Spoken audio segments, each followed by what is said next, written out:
The space station, Vox Ultima, hung like a twisted metal spider in the vacuum, its 8 vast arms reaching outward from a central nexus. Each spoke housed representatives from different Deathworld species, beings evolved on the most hostile environments the galaxy had to offer. The station served as both fortress and diplomatic hub at the edge of Alliance territory, a monument to cooperation among species that had survived the unsurvivable. Ambassador Dr. Mara Fletcher adjusted her formal attire one final time before the ceremonial doors. Her deep blue diplomatic uniform contrasted sharply with the industrial gray of the station's walls. Through those doors waded representatives of 27 species, each more dangerous than the last, apex predators from worlds that would kill a human in minutes. "Final checks complete, Ambassador," said Lieutenant Commander Zoe, her Earth attaché. "Containment systems are stable. The singular songbird is docile but responsive." Mara nodded, her gaze fixed on the ornate container beside them. The specialized cage was made of advanced transparent polymers and decorated with Earth-style ornamentation, a blend of art and science that had taken months to perfect. Inside, partially visible through the translucent sections, sat a creature unlike any in the known galaxy. "Is this really wise?" Zoe asked, lowering his voice. "The Kayak's Dominion representatives have expressed reservations about biological gifts. Their last communication mentioned their preference for technological exchanges." "That's precisely why we're presenting something living," Mara replied. "Earth has been offering technology for 3 years, with minimal diplomatic progress. The Alliance views us as technologically inferior, but biologically privileged. Our homeworld is practically a paradise compared to their Deathworlds. This gift speaks to our unique strengths." The singular songbird shifted inside its container, a flash of iridescent feathers visible through the viewing panel. Not truly a bird, despite its appearance. It was a hybrid creation, a symphony of terrestrial avian DNA blended with trace human genetic material. Its neural structures were unlike anything natural evolution had produced, capable of producing ultrasonic frequencies that resonated with brainwave patterns. The creature represented the pinnacle of Earth's bioengineering capabilities, a living instrument designed to inspire wonder, not fear. "The High General will be watching carefully," Zoe warned. "Thulix hasn't forgotten the vacuum leak incident during the last exchange." "That was an accident," Mara said firmly. "And this is our chance to move beyond it. The Biplanetary Peace Festival only happens once every 15 years. We can't afford another setback." A soft chime echoed through the antechamber, signaling it was time. The massive doors began to part, revealing the grand ceremonial nexus beyond, a vast chamber with a domed ceiling displaying the stars outside. Representatives from across the Deathworld Alliance had assembled in tiered seating, their diverse physiologies accommodated by specialized environmental controls at each station. "Remember," Mara whispered, "this isn't just a gift. It's a statement of Earth's intentions toward lasting peace." Lieutenant Commander Zoe nodded and lifted the container. Together, they stepped forward into the chamber, the doors sealing behind them with an ominous hiss. The grand ceremonial nexus fell silent as Mara and Zoe approached the central platform. High General Thulix, a towering figure from the Kayak's Dominion, with chitinous plates covering his humanoid form, stood at the head of the council. His compound eyes reflected the artificial light in fragmented patterns as he observed the Earthlings approach. "The Earth delegation presents itself to the Deathworld Alliance," Mara announced, her voice carrying through the chamber's perfect acoustics. "We come bearing a living gift as a symbol of our commitment to mutual understanding and peaceful coexistence." Murmurs rippled through the assembly. Living gifts were rare. Biological organisms often struggled to survive outside their native environments. That Earth would attempt such an offering suggested either foolhardy optimism or surprising confidence. High General Thulix stepped forward, his exoskeletal plates clicking softly as he moved. Ambassador Dr. Fletcher, he said, his translator rendering his speech into flawless, standard English. The Alliance acknowledges Earth's delegation. Present your offering for inspection. Joe carefully placed the container on the central pedestal, activating the display illumination. The singular songbird became fully visible to all present, a creature with the general shape of an Earth avian, but with striking differences. Its plumage shifted colors like oil on water, and its eyes held an unmistakable intelligence. Most notably, its throat displayed a complex arrangement of specialized vocal structures, unlike anything seen in natural birds. Esteemed representatives, Mara began. Earth presents the singular songbird, a harmonious fusion of terrestrial avian genetics and advanced bioengineering. This creature represents the unique path humanity has taken, where art and science blend as one. It is capable of producing melodies that resonate with the emotional centers of diverse neurological systems. We offer it as a living ambassador of Earth's culture and our hope for deeper connection with the Alliance. The assembled delegates leaned forward, curiosity evident even among species whose facial expressions were unreadable to humans. A Vespid representative, with her translucent wings and compound eyes, buzzed slightly as she approached for a closer look. "What are its defensive capabilities?" asked Counselor Vespid, her mandibles clicking. "Poison sacs? Retractable claws?" Mara smiled diplomatically. "It has none. The singular songbird is purely artistic in purpose. Its only capability is song." This caused a stir among the delegates. A creature with no defensive adaptations was virtually unheard of among Deathworld species, where every evolutionary trait served survival in harsh environments. High General Thulix's compound eyes narrowed. "A creature without defenses would not survive a single rotation on any of our worlds. Ambassador, what purpose does such vulnerability serve?" "Not all strength is measured in survival, High General," Mara replied. "Earth values expression and connection as much as security. This creature represents our belief that communication can transcend the need for defensiveness." Thulix made a sound that the translator struggled to interpret, something between skepticism and amusement. "Very well. Release the creature so that we may observe this communication." Mara hesitated for only a moment before nodding to Zoe. They had practiced this moment extensively, and the singular songbird had performed perfectly in all simulations. With careful movements, Zoe activated the release sequence on the specialized container. The transparent sections retracted, and for a moment, the songbird remained motionless, adjusting to its new surroundings. Then, with a graceful movement, it emerged from its confinement and perched on the edge of the pedestal. The grand ceremonial nexus fell completely silent. 27 species from worlds that would kill an unprotected human in minutes watched as the defenseless creature oriented itself. The songbird's chest expanded slightly, its specialized vocal apparatus visibly preparing. And then it began to sing. The first notes were hesitant, almost questioning, a simple melody that gradually increased in complexity. But as the song continued, something unexpected happened. The harmonics shifted into arrangements that seemed to fold in upon themselves, creating overlapping frequencies that resonated strangely in the chamber. The melody transformed, incorporating dissonant elements that shouldn't have been possible from a single vocal source. The sound became layered, chaotic, almost fractal in its complexity. And then, without warning, it changed completely. The songbird screamed. It wasn't a natural avian cry or even a human scream. It was something utterly alien, a sound that seemed to bypass the ears entirely and resonate directly within the brain. The harmonics cut through thought processes like knives, creating a dissonance that couldn't be ignored or filtered.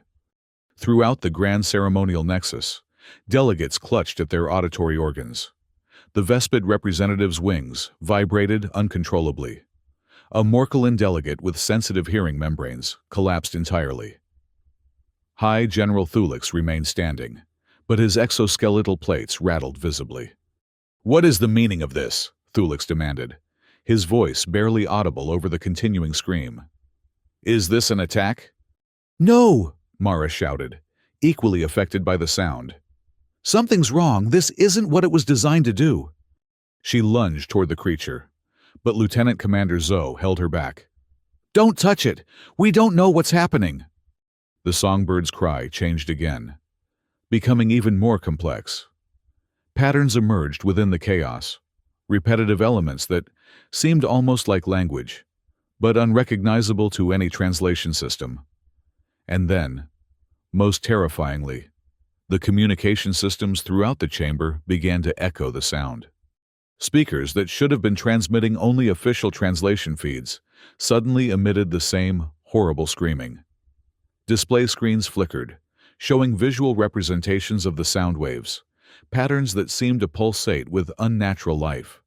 "Shut it down!" Thulix commanded, addressing his security personnel. "Isolate and neutralize the creature!" Alliance security officers moved in, weapons drawn.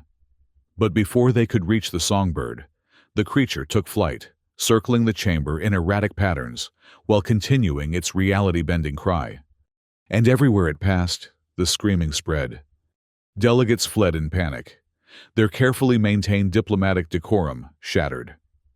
Environmental systems throughout the chamber began to malfunction, temperature controls fluctuating wildly. The overhead dome display, which had been showing the stars, now displayed only chaotic patterns that somehow mirrored the songbird's cry. "We need to evacuate!" Zoe shouted to Mara, pulling her toward the exit. "This is a diplomatic catastrophe!"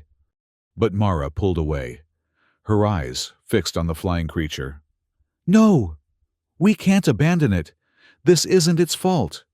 Something in this environment must have triggered an unexpected response." High General Thulix approached them, flanked by security officers. His usually imposing presence was diminished by the visible effort he was making to resist the effects of the continuing screams. "Ambassador Dr. Fletcher," he said, his translator struggling to filter out the background noise. "Your gift is spreading mental contamination throughout my station. Explain this or face immediate expulsion. Or worse." "High General, I swear to you this was not intended," Mara said desperately. "The songbird was designed to create harmony, not this. Something about the station environment must have affected its neural patterns. This creature is broadcasting terror directly into our minds," Thulix said, his compound eyes fixed on Mara. "Is this Earth's definition of harmony?" Before Mara could respond, the situation deteriorated further. The songbird's cry suddenly amplified, as though it had found a way to use the station's own communication systems as an extension of its voice. Throughout the grand ceremonial nexus, and presumably beyond into other sections of Vox Ultima, the screaming echoed from every speaker and communication device. And then, most disturbing of all, some of the delegates began to scream as well, not in pain or fear, but in perfect synchronization with the songbird, as though they had become extensions of its voice. "Quarantine protocols!" Thulix shouted over the cacophony. "Seal the nexus and prepare for emergency containment procedures." The massive doors began to close, threatening to trap everyone inside with the chaos. Mara made a split-second decision and lunged toward the songbird, which had momentarily perched on a nearby railing. With reflexes born of desperation, she managed to capture it between her hands. The creature didn't resist. In fact, it seemed to calm slightly at her touch. But the screaming continued to emanate from it, vibrating through Mara's palms with disturbing intensity. "I need to get it to the containment wing," she said to Zoe, who had followed her. "Its neural systems need isolation." Thulix intercepted them before they could reach the doors. "You will not take that thing anywhere else on my station," he said, his translator barely keeping up with his rapid speech. "It stays here until we determine whether this is an attack. If we don't isolate it properly, The effect could spread, Mara insisted. Your communication systems are already compromised. Let me take it to containment where we can shield its emissions. For a tense moment, Thulix seemed ready to refuse. Then a nearby display exploded in a shower of sparks, apparently overloaded by the songbird's influence. Escort them to containment, he finally ordered his security team. Full isolation protocols. And Ambassador, he added, leaning closer to Mara. If this is some form of Earth psychological warfare, there will be consequences beyond your imagination. The journey to the containment wing was a nightmare of spreading chaos. Throughout Vox Ultima's corridors, the screaming had infected every communication system. Residents and staff of various species pressed themselves against walls or huddled in doorways, their diverse sensory organs overwhelmed by the invasive sound. Mara clutched the songbird close, trying to soothe it, even as its cries vibrated painfully through her body. The creature's eyes, unnaturally intelligent, fixed on her with an expression that seemed almost pleading. "It's not attacking," she said to Zoe as they hurried along, flanked by Alliance security. "It's afraid. Something here terrifies it." "That doesn't explain how it's hijacking the station's systems," Zoe replied, wincing as another nearby speaker burst to life with screams. "Or why some people are starting to echo it." They reached the containment wing, a specialized section of Vox Ultima designed to hold and study potentially dangerous organisms. The security team ushered them into an isolation chamber with transparent walls and advanced shielding capabilities. "Place the creature in the central containment field," ordered the lead security officer, a Morculin with specialized auditory dampeners now attached to his hearing membranes. Mara gently set the songbird on the indicated platform. A field of energy immediately surrounded it, designed to prevent any physical escape, but, more importantly, to block all emissions, including sound and electromagnetic radiation. As the field activated, the screaming from the songbird became muffled within the chamber. Throughout the rest of the station, however, the echoes continued unabated, as though the creature had somehow implanted its cry into the very systems of Vox Ultima. "The field should contain any further emissions," the security officer said. "But it doesn't appear to be neutralizing the effects already spreading through the station." "I need to understand what triggered this," Mara said, studying the now silent, but visibly distressed songbird. "It was extensively tested on Earth and showed no signs of this behavior." High General Thulix entered the containment area, his usual commanding presence diminished by the visible strain of the continuing crisis.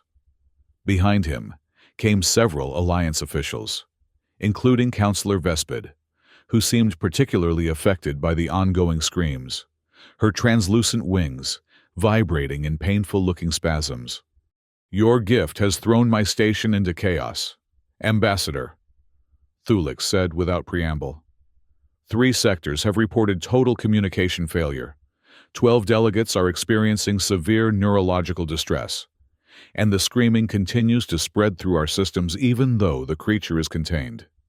"High General, I assure you." "I am not interested in your assurances." Thulix cut her off. "The Deathworld Council is convening an emergency session to determine whether this constitutes an act of aggression by Earth. Until that determination is made, you and your attaché will remain here, under guard." "That's counterproductive," Mara argued. "I need access to research facilities to understand what's happening and how to stop it." "You believe I would grant you access to sensitive Alliance systems after this?" Thulix's compound eyes reflected the containment field's glow in disturbing patterns. "This creature is broadcasting madness throughout my station, Ambassador.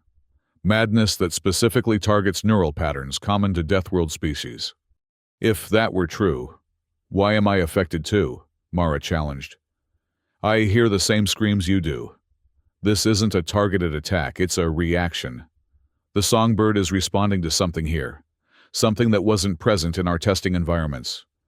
Before Thulix could respond, The station's emergency communication system activated with a harsh tone that cut through even the persistent screaming. "Attention all personnel," came an automated voice, distorted but understandable. "Station-wide system failures detected. Communication grid integrity compromised. Emergency protocols activated." "Your creature has infected our primary systems," Thulik said, turning back to Mara. "This is beyond a diplomatic incident now." "Let me help fix it," Mara pleaded. "The songbird was created on Earth.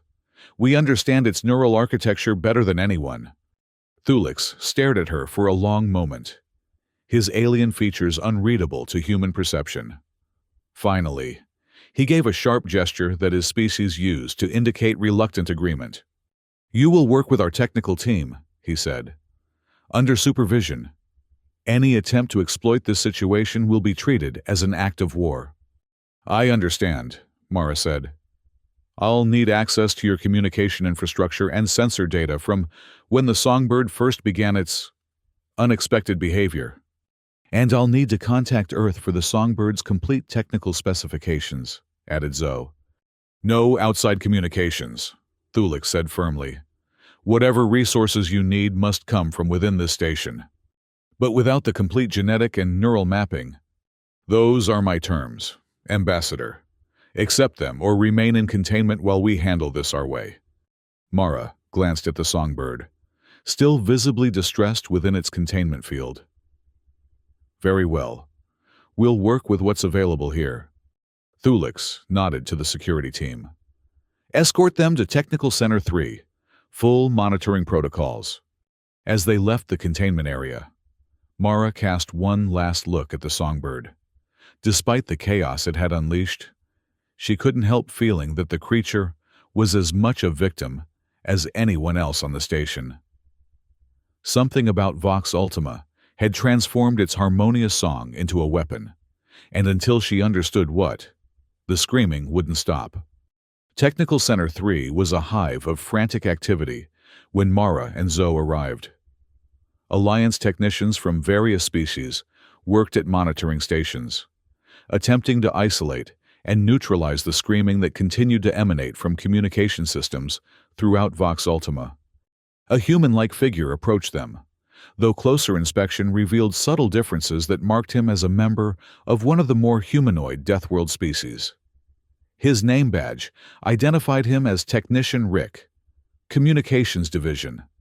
"Ambassador," he greeted them with barely concealed hostility. "I'm told you're here to help clean up this mess, though I'd say you've helped quite enough already." "We didn't anticipate this reaction," Mara said, refusing to be baited. "But we're committed to resolving it. What's the current status?" Rick led them to a central display showing a schematic of the station. Large sections were highlighted in warning colors. "The screaming has infected approximately 60% of our communication infrastructure," he explained. "It's not just playing through speakers. It's somehow embedded itself in the transmission protocols. Even text communications are affected. They arrive as gibberish that somehow evokes the same neurological response as the auditory screaming." "That shouldn't be possible," Zoe said, studying the display. "The songbird produces sound waves, not data packets." "Tell that to our systems," Rick replied bitterly. "We've tried isolating affected sectors, but the contamination jumps air gaps. It's like the scream has learned to propagate itself independently of normal communication channels." Mara frowned, her scientific mind racing through possibilities. "May I see the original sensor data? From the moment the songbird first began to sing?" Rick nodded to a nearby workstation. "Everything we have is there, but I should warn you, reviewing the raw audio has caused negative effects in some technicians." "I'll risk it," Mara said, moving to the station. "Lieutenant Commander Zoe, please review the station's background emissions data for the same time frame. There must have been some environmental trigger." As they worked, the screaming continued to echo faintly, even in the supposedly shielded technical center. The sound had evolved since its first appearance, becoming more structured, almost like a language struggling to form itself from pure emotion. After an hour of intensive analysis, Mara sat back from her workstation, rubbing her temples. "Find anything?" Zoe asked, looking up from his own work. "Maybe," Mara said. The songbird's initial vocalization was normal, exactly what we designed. But approximately 3.7 seconds into its song, there was a shift in the harmonic pattern. "Look at this spectrographic analysis." She pulled up a visual representation of the sound. "See this point?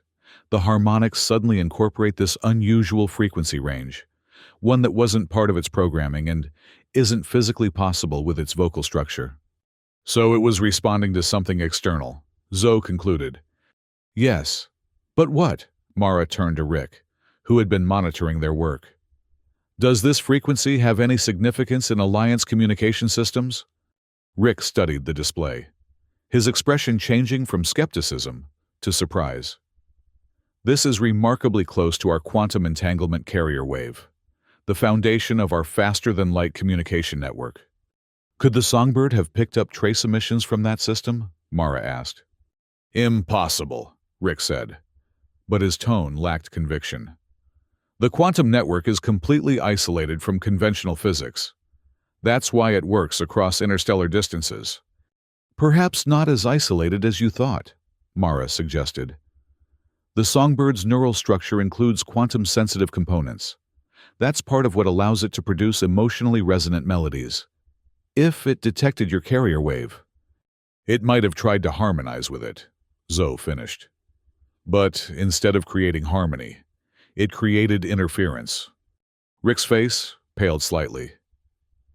"If that's true, it's not just mimicking our communication systems, it's interacting with the quantum substrate that underlies them. That's why isolation attempts have failed. The scream isn't traveling through our systems. It's traveling through the quantum foundation beneath them."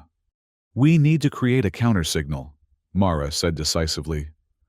"Something that will harmonize with both the songbird's cry and your quantum carrier wave, bringing them back into alignment instead of destructive interference." "A countermelody," Zoe suggested. "Exactly," Mara nodded. "But to create it, I'll need access to more detailed information about your quantum communication protocols than I suspect you're authorized to share." Rick looked uncomfortable. "That's classified Alliance technology. Even I don't have full access." "Then we need someone who does," Mara insisted. "Or the screaming will continue to spread until it compromises every system on this station, possibly beyond." Rick hesitated, then activated his communication device, which emitted a burst of screaming before he could deliver his message. Wincing, he adjusted the settings and tried again. "Technical Center 3 to High Command. We may have identified the problem, but need higher clearance to implement a solution. Requesting presence of a quantum communication specialist." The response came back garbled with screams, but the message was clear enough. Help was coming. While they waited, Mara approached a different problem. "We should also consult with Dr. Annika Moreno," she suggested. "She's the leading xenolinguist on the station, and she might help us understand what the songbird is actually communicating." "You think this is language?" Rick asked skeptically. "Listen carefully," Mara said. "The screaming has evolved. There are now distinct patterns, phonemes, almost. It's as though the songbird is trying to speak in the language of your quantum network, but neither it nor the network knows how to properly communicate with the other." Rick listened, and for the first time, his expression showed something other than hostility, a reluctant fascination. "I'll send for Dr. Moreno," he said finally. "But don't expect miracles. Even if this is some form of language, it's driven half the station to the edge of madness already." Dr. Annika Moreno arrived at Technical Center 3 with surprising speed, her eyes bright with scientific curiosity despite the crisis. A tall woman with silver-streaked dark hair, she carried herself with the confident posture of someone accustomed to bridging communication gaps between radically different species. "Ambassador Fletcher," she greeted Mara. I've been monitoring the situation from the linguistics department. This is fascinating, if terrifying. A completely novel form of communication emerging spontaneously from the interaction between your Earth creation and our technology. Can you make sense of it? Mara asked. We believe it's trying to communicate, not just create disruption. I've been running the acoustic patterns through our most advanced language analysis systems, Dr. Moreno said, activating a portable display. Look at the structure here. It repeats with variations, like conjugation in a conventional language. And these elements here appear to serve as emotional markers, or emphasis. But what is it saying? Rick pressed impatiently. Dr. Moreno shook her head. Language isn't just about vocabulary and grammar. It's about shared context. Whatever the songbird is trying to communicate, it exists in a context we don't share. What about the people who've started screaming in sync with it? Zoe asked. Could they be understanding something we're missing? Possibly. Dr. Moreno looked thoughtful. I'd like to interview them, but most are currently in medical isolation due to extreme psychological distress. Before they could discuss further, the doors to the technical center opened to admit High General Thulix, accompanied by a small delegation of senior Alliance officials. Among them was a KX scientist wearing the insignia of the Quantum Communications Division. Ambassador Dr. Fletcher. Thulix addressed her without preamble. I'm told you have a theory about what's happening. Mara quickly explained their findings. The songbird's apparent interaction with the quantum carrier wave, the evolution of the screaming into something resembling language, and their proposal to create a counter-melody to restore harmony. The KX quantum specialist, introduced as Chief Scientist Krell, listened with growing alarm. If your creature has indeed established quantum resonance with our network, the implications are severe, he said. This could spread beyond Vox Ultima to other Alliance installations that share the same quantum substrate. All the more reason to implement our solution quickly, Mara urged. What exactly would this counter-melody entail? Thulix asked suspiciously. We create a signal that bridges the gap between the songbird's neural patterns and your quantum network, Mara explained. A translator, essentially, allowing them to communicate without destructive interference. And you would need complete access to our quantum communication protocols to do this, Thulix said, his tone making clear how unlikely he considered that possibility. Not complete access, Mara clarified. Just enough to understand the fundamental frequency patterns, the mathematical structure, not the content. Thulix conferred briefly with his advisors in their native language, which the translator rendered only partially. Even if we wanted to assist, he said finally, your proposal would take days to implement. The station is falling into chaos now. We need an immediate solution. We have one, said another advisor, a tall insectoid, being with a carapace covered in technical implants. The silent grid is ready for deployment. Mara looked between them. What's the silent grid? A quantum dampening field designed to neutralize unauthorized transmissions, Thulix explained. It was developed as a defense against quantum-based attacks. It will sever the connection between your creature and our network. You can't just cut the connection, Mara protested. The songbird's neural system is delicate. A sudden disruption could kill it, or worse, cause an even more destructive resonance cascade. The safety of this station and its thousands of inhabitants takes priority over one Earth creature, Thulix said firmly. The silent grid will be deployed in 30 minutes. I suggest you use that time to prepare your countermeasure, Ambassador, if you still believe it will help. With that, he and his delegation departed, leaving Mara, Zoe, Dr. Moreno, and a visibly conflicted Rick. He's right about the timeline, Rick admitted reluctantly. Even with full cooperation, creating your counter-melody would take significant time and testing. Then we need to work faster, Mara said determinedly. Dr. Moreno, how quickly can you analyze the linguistic patterns in the screaming? With unlimited computing resources? Perhaps 4 hours for a rough translation framework. We don't have 4 hours, Zoe pointed out. Mara paced the technical center, thinking rapidly. Maybe we don't need a perfect translation. Maybe we just need enough to establish basic communication, to tell the songbird we're trying to help it. That might be possible, Dr. Moreno said slowly. If we focus on just the emotional markers and simplest structural elements. Do it, Mara decided. Lieutenant Commander Zoe, you and Rick work on accessing whatever quantum protocol information you can get legally. I'm going back to the containment wing. I need to see the songbird directly. The High General ordered you to remain here, Rick reminded her. He also ordered us to find a solution, Mara countered. And I believe the solution starts with understanding exactly what the songbird is experiencing. Will you authorize my access to containment, or shall I ask the High General directly?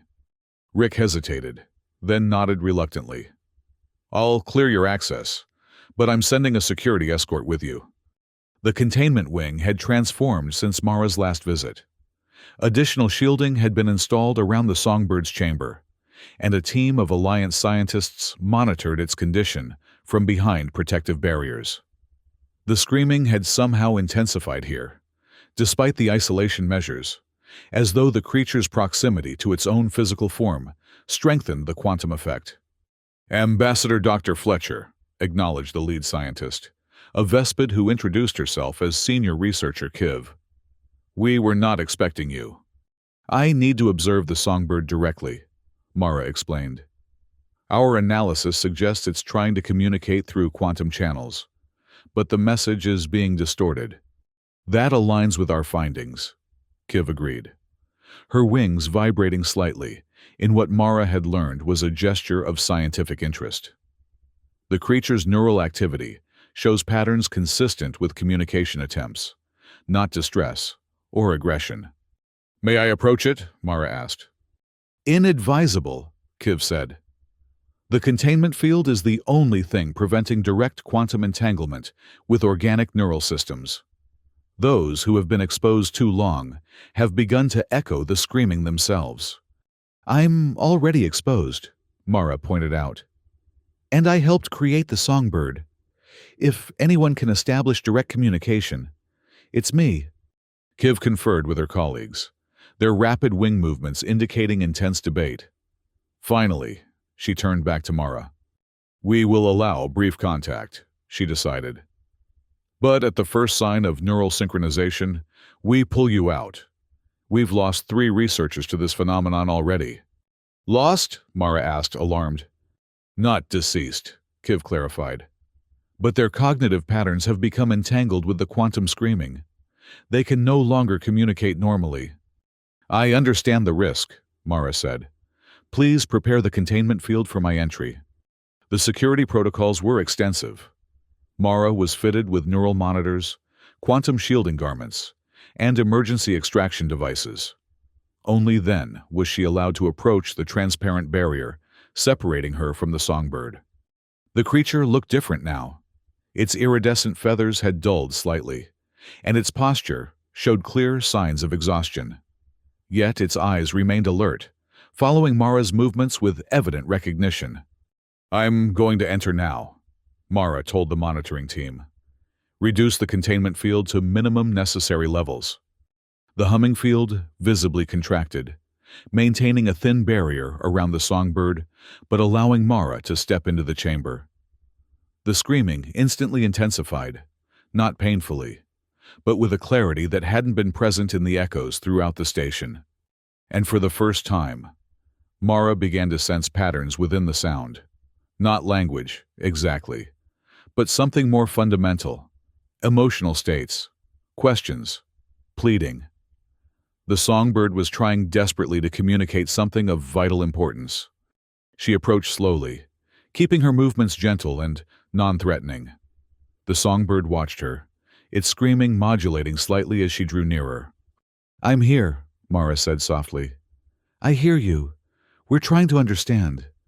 The songbird tilted its head, and for a moment, the screaming shifted into something almost musical, a brief return to the harmonious tones it had been designed to produce. Then, The dissonance returned, but with a different quality, as though it was attempting to modulate its message for her benefit. Mara's neural monitors beeped in warning. Her brainwave patterns were beginning to synchronize with the quantum frequencies. But she wasn't experiencing the madness that had afflicted others. Instead, she felt a growing sense of comprehension, as though a translation was forming itself directly in her mind. "It's trying to warn us," she said aloud, knowing the research team was recording. "Something about the quantum network. It's unstable? No, that's not quite right. Unbalanced. The frequencies are unbalanced." The songbird bobbed its head in what seemed like affirmation, its screaming taking on an urgent quality. The silent grid, Mara suddenly realized. It's saying the silent grid will make things worse, not better. The dampening field will create, what's the word? Quantum dissonance. Her neural monitors were now alarming continuously. Kiv's voice came over the communication system. "Ambassador, your neural patterns show dangerous levels of entanglement. We're extracting you now." "Wait," Mara called. "I'm beginning to understand. Just a few more minutes." But the extraction protocol had already activated. Mechanical arms extended into the chamber, gently but firmly pulling Mara away from the songbird. As the distance between them increased, the clarity she'd been experiencing began to fade. "The silent grid will amplify the dissonance, not cancel it," she shouted as she was pulled from the chamber. "We need harmony, not silence." Outside the containment field, Mara struggled to hold on to the insights she'd glimpsed. The research team swarmed around her, checking her neural readings and administering stabilizing treatments. "Did you record everything?" she asked urgently. "About the silent grid and quantum dissonance?" "We got it," Kiv confirmed. "But, Ambassador, your neural patterns show significant alteration. We need to monitor you for signs of permanent entanglement." "There's no time for that," Mara insisted, pushing away the medical devices. "The silent grid is being deployed in—" She checked the time. "Less than 15 minutes. We need to stop it, or at least modify the approach." She activated her communication device, wincing as the screaming burst through before the message. "Ambassador Fletcher to High General Thulix. Emergency override. The silent grid will catastrophically amplify the quantum dissonance. We need to abort deployment immediately." The only response was more screaming. The communication systems, too, compromised to carry her warning. Mara turned to Kiv desperately. "Is there any way to reach High Command directly? Any emergency channel still functioning?" Kiv's wings fluttered in the equivalent of a negative headshake. "All standard channels are compromised. The silent grid deployment is being coordinated through isolated systems, specifically to avoid the screaming interference." "Then we need to go there in person," Mara decided. "Where's the deployment control center?" "Central Command, Level Alpha," Kiv said. "But security will be at maximum. You won't be allowed entry without high general authorization." Mara thought quickly. "What about the songbird? Can it be safely transported?" Kiv consulted with her team before responding. "Possibly, with the portable containment unit. But where would you take it?" "To Central Command," Mara said. "If I can get the songbird close enough to the silent grid emitters, maybe we can modify the field to create harmony instead of silence, the counter melody we were working on." "That's an enormous risk," Kiv warned. "If you're wrong about what the creature was communicating—" "I'm not wrong," Mara said with a conviction she hoped was justified. "And it's a smaller risk than doing nothing while the silent grid tears apart the quantum fabric under this station." After a moment of consideration, Kiv nodded. "I will help you transport the specimen, but we must hurry." The journey to Central Command was a nightmare of increasing chaos. Throughout Vox Ultima, the screaming had evolved further, now manifesting in bizarre visual artifacts on displays, unexplained movements of mechanical systems, and growing numbers of residents who had begun screaming in synchronized patterns.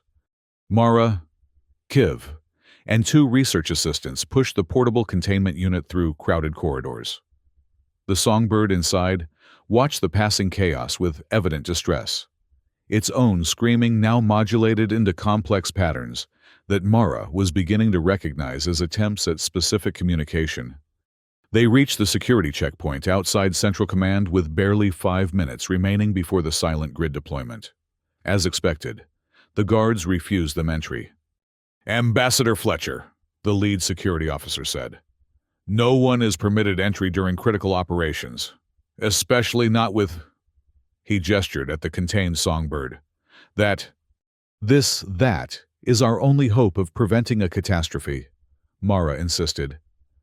"The silent grid will create quantum dissonance, not silence.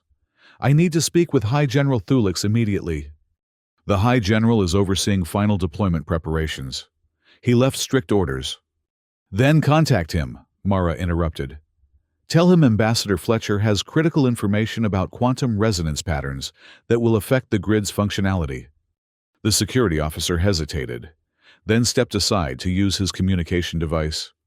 Remarkably, this one seemed less affected by the screaming, perhaps due to the specialized shielding in this section. After a tense exchange, he turned back to Mara. "You're permitted entry, alone. The specimen remains here." "That's not acceptable," Mara said firmly. "The songbird is key to modifying the grid's effect. Without it, we're flying blind." Another exchange via communicator. Another wait. Finally, "The High General agrees to meet you in Anteroom Alpha with the specimen, but only you and 1 technical assistant may enter." Mara nodded to Kiv. "You're with me. You understand the containment unit best." They were escorted through multiple security checkpoints before reaching Anteroom Alpha, a small command center adjacent to the main deployment controls for the silent grid. High General Thulix waited there, along with Chief Scientist Krell and several security officers. "Ambassador!" Thulix greeted her with barely restrained impatience. "You have 3 minutes to explain why I should delay a security measure that will save this station." "Because it won't save the station. It will destroy it," Mara said bluntly. "The songbird has established quantum resonance with your communication network." "Yes, but the resonance isn't just one way. They're entangled now. Forcing silence on one will create dissonance in both." "That's theoretically impossible," Krell objected. "The grid creates a quantum dampening field that nullifies all unauthorized transmissions." "And what happens when you nullify 1/2 of an entangled pair?" Mara challenged. "You don't get silence. You get quantum instability." Krell looked troubled. That's an untested scenario. Our models don't account for organic technological entanglement on this scale." "The songbird tried to warn me," Mara continued urgently. "When I made direct contact, I began to understand its communication. It's not creating the screaming intentionally. It's responding to inherent instabilities in your quantum network. Instabilities that the silent grid will catastrophically amplify." Thulix's compound eyes fixed on the containment unit, where the songbird continued its complex vocalizations. "You expect me to take the word of the very creature causing this chaos? I expect you to consider the possibility that we're dealing with something neither Earth nor the Alliance fully understands," Mara said. "And that brute force solutions might make it worse, not better." "What do you propose instead?" Thulix asked, his tone suggesting he was at least willing to listen. "Modify the silent grid to create harmony, not silence," Mara explained quickly. "Instead of dampening all quantum frequencies, tune it to complement the songbird's emissions, creating a counter-melody that will bring the system back into balance." "Such a modification would require complete recalibration of the grid emitters," Krell pointed out. "We don't have time." A violent tremor suddenly shook the room, cutting off Krell's objection. The lights flickered, and for a moment, the omnipresent screaming seemed to intensify dramatically. "What was that?" Thulix demanded, activating a nearby console. "Structural integrity failure in Sector 7, reported a technician's voice. Barely audible through the screaming, that infected the communication channel. Quantum fluctuations are affecting molecular cohesion in non-critical bulkheads. "It's starting," Mara said urgently. "The quantum dissonance is bleeding into physical systems. If the silent grid activates, it will accelerate exponentially." Thulix stared at her for a long moment, his alien features unreadable. Then he turned to Krell. "Can we modify the grid as she suggests?" "Theoretically, yes," Krell admitted reluctantly. "But we would need precise frequency patterns to create this counter-melody. We don't have those." "The songbird can provide them," Mara said. "If you allow me to remove the containment field, it can directly interface with your systems, showing you exactly what harmonics are needed." "Remove containment?" Thulix sounded incredulous. "After everything that's happened?" "The containment is part of the problem," Mara insisted. "It's forcing the songbird to scream louder to break through. Without it, communication can flow naturally." Another tremor shook the station, stronger this time. Warning lights activated across the command displays. "We're out of options." "Hi, General," Kiv interjected, her scientific authority lending weight to Mara's argument. "Conventional approaches have failed. We must attempt something unprecedented." After another moment of visible internal struggle, Thulix nodded sharply. "Do it. But if this fails, Ambassador Dr. Fletcher, the consequences will fall on Earth." "I understand," Mara said solemnly. "Kiv, prepare to deactivate the containment field. Krell, I need direct access to the grid emitter controls." Working with desperate speed, they established the necessary connections. The songbird watched them from its containment unit, its screaming now modulated into patterns that seemed almost eager, as though it understood what they were attempting. "Ready," Krell announced, his appendages poised over the complex controls. "But I must warn you, once we begin recalibration, the grid cannot be reset to its original parameters without a complete system shutdown." "Understood," Mara acknowledged. "Kiv? Containment field ready for deactivation on your mark," the Vespid scientist confirmed. Mara approached the containment unit, making eye contact with the songbird inside. "We're going to let you help," she said softly. "Show us the way to harmony." She nodded to Kiv. "Now." The containment field deactivated with a soft hum. For a moment, nothing happened. The songbird remained in place, its screaming unchanged. Then, with deliberate movements, it hopped to the edge of the unit, spread its wings, and launched itself directly toward the grid control console. Security officers moved to intercept it, but Thulix held up a hand, stopping them. "Wait, let's see what it does." The songbird landed directly on the console, its talons making contact with multiple sensor surfaces simultaneously. Instantly, the displays flickered, showing complex waveform patterns that shifted and evolved in real time. "It's interfacing directly with the system," Krell said in astonishment, "providing exact frequency patterns. This is beyond any capability we thought possible." "Not interfacing," Mara corrected quietly. "Communicating, showing you what it's been trying to say all along." The songbird's actual vocalization had changed dramatically. No longer a scream, but something hauntingly beautiful. A complex melody that somehow incorporated elements of the previous discord while transforming them into something harmonious. Throughout the room, the echoed screaming from communication systems began to change as well, gradually shifting toward the same melodic patterns.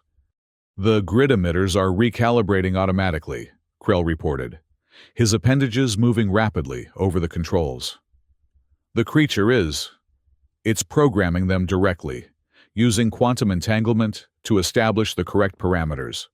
"Let it work," Mara urged, as another tremor shook the station. "This is our only chance." For several tense minutes, the process continued, the songbird's melody growing more complex as the grid emitters recalibrated to match its patterns.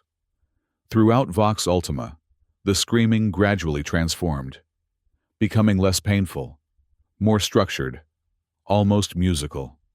And then, with a final flourish of notes that seemed to hang in the air like crystalline structures, the songbird completed its work. The displays showed new patterns, stable, balanced waveforms that pulsed in perfect synchronization. "Grid recalibration complete," Krell announced, his voice holding wonder despite his scientific detachment. "The quantum network is harmonizing. Dissonance patterns are resolving across all systems, throughout the anteroom, and presumably across the entire station."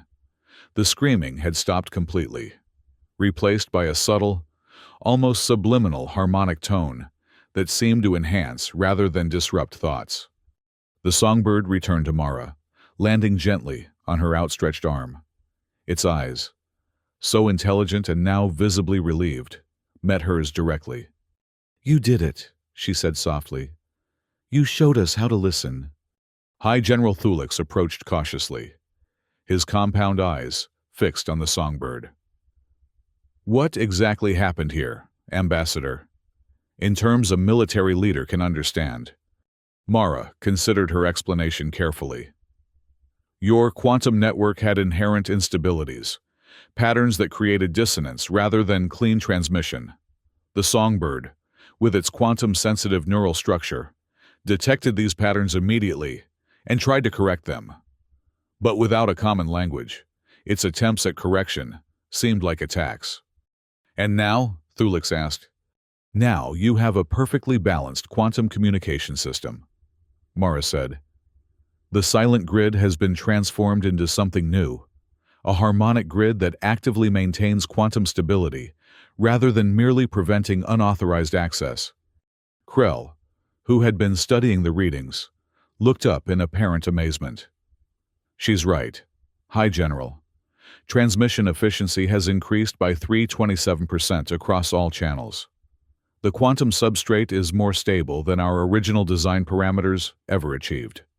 Thulix was silent for a long moment, his alien thought processes impossible for Mara to interpret. Finally, he spoke. "It seems, Ambassador Dr. Fletcher, that Earth's gift was valuable after all, though not in any way either of us anticipated." "The best gifts often surprise us," Mara said diplomatically. Another tremor shook the station, but noticeably milder than the previous ones. "Structural integrity is stabilizing," reported a technician. "Quantum fluctuations are diminishing in all sectors. Estimated time to full stability, approximately 4 hours." "And the personnel affected by the screaming?" Thulix inquired. "Early reports indicate they're recovering," Kiv answered, checking a medical feed. "The harmonic tones appear to be reversing the neural entanglement effects." Thulix turned back to Mara. "It seems I owe you an apology. Ambassador, your unorthodox solution has saved the station when our conventional approaches would have destroyed it." "Not my solution," Mara corrected, stroking the songbird's iridescent feathers gently. "Its solution. We both just needed to listen properly." "Indeed." Thulix made a gesture that his species used to indicate formal respect. "The Deathworld Council will need to reconsider many things in light of these events. Perhaps Earth has more to teach us than we anticipated." In the days that followed, Vox Ultima gradually returned to normal operations, though normal had taken on new meaning. The harmonic tones created by the transformed grid became a constant, subtle presence throughout the station, described by many residents as calming and clarifying, rather than disruptive. The songbird remained in a modified containment area, not as a prisoner, but as an honored guest and research subject. Dr. Annika Moreno led a team of linguists and quantum physicists in studying its unique method of communication, developing what she termed quantum linguistic theory, a framework for understanding how consciousness might directly interface with the quantum substrate of reality. Mara spent much of her time with this research team, helping to translate between Earth science and Alliance technology. The songbird seemed to recognize her as a friendly presence, often modulating its songs in apparent greeting when she entered the research area. A week after the crisis, she was summoned to the grand ceremonial nexus, the same chamber where everything had begun. The space had been repaired, though subtle cracks remained in some of the ornate pillars, like scars commemorating what had transpired. High General Thulix awaited her, along with the full Deathworld Council, the songbird, in a minimal containment field that allowed its harmonics to project while preventing direct quantum interference, sat on a specially designed perch nearby. Ambassador Dr. Fletcher, Thulix began formally.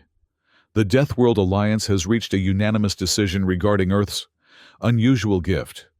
Mara stood at attention, prepared for whatever diplomatic consequences might still await. The singular songbird is hereby designated a living cultural heritage of interplanetary significance, Thulix announced. A permanent research initiative will be established to study its quantum linguistic capabilities, with full cooperation between Earth and Alliance scientists. Murmurs of approval rippled through the assembled delegates. Even Councillor Vespid, who had been among the most severely affected by the initial screaming, nodded her compound head in agreement. Furthermore, Thulix continued, the harmonic grid technology, born from the interaction between your gift and our systems, will be jointly developed as a shared resource. Its applications extend far beyond communication security, into realms of quantum stability we had not previously imagined possible.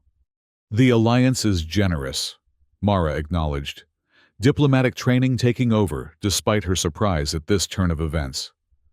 Earth welcomes this opportunity for deeper cooperation. Not generosity. Ambassador, Thulix corrected. Recognition. Your songbird forced us to confront limitations in our thinking, a valuable lesson for species evolved in environments where rigid adaptation means survival. He gestured to the visible cracks in the chamber's architecture. We will not repair these completely. They will remain as reminders that sometimes, what seems like destruction is merely the painful process of finding a new harmony. The formal ceremony concluded with the signing of new cooperation agreements. As the delegates dispersed, Mara approached the songbird's perch. Its melodious tones greeted her, no longer the terrifying screams that had nearly torn the station apart, but the beautiful harmonies it had been designed to create, now enriched with something new. You understood all along, didn't you? She said quietly to the creature. You were trying to help from the very beginning. The songbird tilted its head, its intelligent eyes fixed on hers. Its song shifted subtly, incorporating patterns that Mara was beginning to recognize as specific communication attempts. Ambassador, Dr. Moreno approached, having observed the interaction. Our translation matrix is still rudimentary, but I believe it's expressing something like gratitude, or perhaps relief that it was finally understood. Will we ever truly understand its communication? Mara asked. Dr. Moreno smiled. That's the beauty of genuine contact between different intelligences. Understanding is never complete. It's an ongoing conversation, always evolving. As Mara prepared to depart Vox Ultima several days later, she made one final visit to the research facility where the songbird now resided. The creature had become something of a celebrity among station residents. Its harmonious songs played throughout public areas as a reminder of how close disaster had come, and how unexpectedly salvation had arrived. Lieutenant Commander Zoe waited outside her quarters with the final diplomatic reports. Everything's prepared for our departure, Ambassador. The transport leaves in 3 hours. And our mission report for Earth? Mara asked. Completed, though I'm not sure headquarters will believe half of it, Zoe admitted. A singing bird that nearly destroyed an Alliance space station, then saved it by rewriting quantum communication protocols? It sounds like fiction. The most important discoveries often do, Mara said. Make sure the report emphasizes the new cooperation initiatives. This crisis has opened doors that might have remained closed for decades otherwise. And the songbird? Zoe asked. Are you comfortable leaving it here? Mara considered the question carefully. It has a purpose here that it never could have found on Earth. Sometimes, the best gift is allowing something to become what it was meant to be, even if that's not what you originally intended. As they walked toward the transport bay, the subtle harmonics of the transformed station surrounded them, a constant reminder of how close they had come to catastrophe and how unexpectedly beauty had emerged from chaos.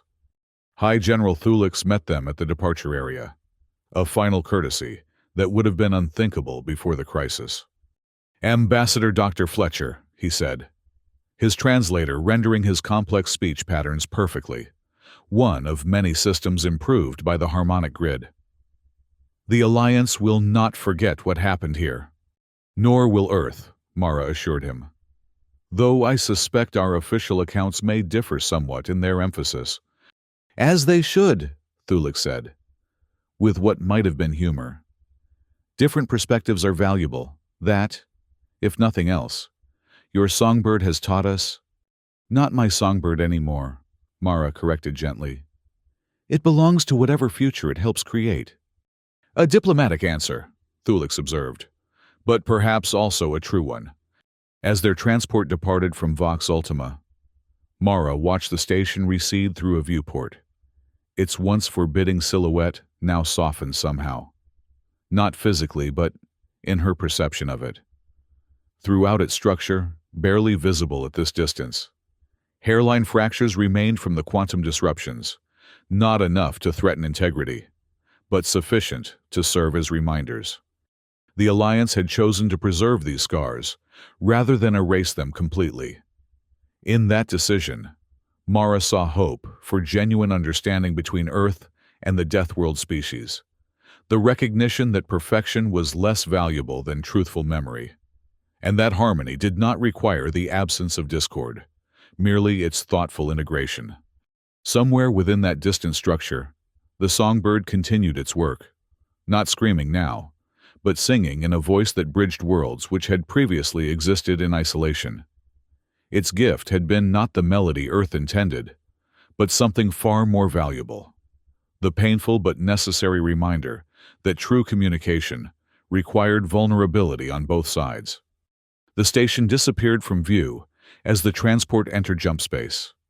Mara turned from the viewport, ready to prepare for the diplomatic challenges that awaited when she returned to Earth. The official mission report would describe success, but not the kind anyone had anticipated. Living gifts, she had learned, followed their own purposes, and sometimes the greatest wisdom lay in allowing them to do so, even when the results seemed terrifying at first. The screaming had stopped, but the conversation it started was just beginning.